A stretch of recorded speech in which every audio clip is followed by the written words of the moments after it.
के गे हकौआ कवरपुर के गोड़ के पयलिया मैया दे हौ गोविंदपुर के गे हकौआ कवरपुर के दयखिया मारा हौ गे मैया ड्राइवरा हाजीपुर के दयखिया मारा हौ गे मैया ड्राइवरा फतेहपुर के तरक के खलासी मैया करौ दुर्गापुर में गे हकौ ओढ़नपुर के दयखिया मारा हौ गे मैया ड्राइवरा मानपुर के दयखिया मारा हौ गे मैया ड्राइवरा खानपुर के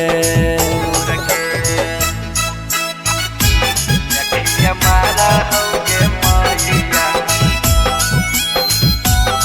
ड्राइवरा दरियापुर के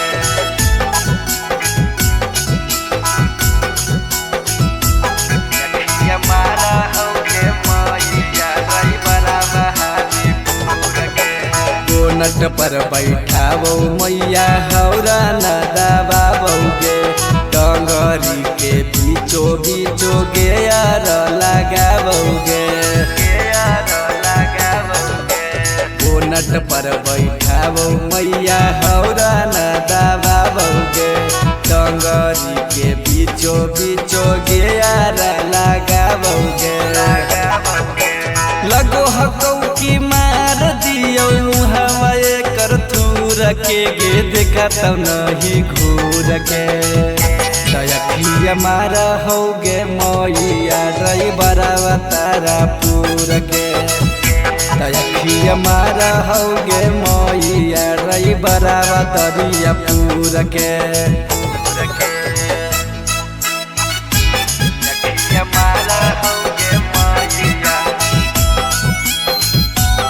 ड्राइवरा दरियापुर के दयखिया मारा हौ गे मैया ड्राइवरा हाजीपुर के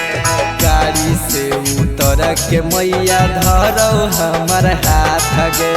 बोला ला पखिसा में मैया पूछौ घर के बात गे गाड़ी से उतर के मैया धरौ हमर हाथ गे बोला ला पखिसा में मैया पूछौ घर के बात गे उड़ा हौ फरकवा किसन देख हौ निहुर के गे हकौ फतेहपुर के दयखिया मारा हौ गे मैया ड्राइवरा सोनापुर के दयखिया मारा हौ गे मैया ड्राइवरा तपसीपुर के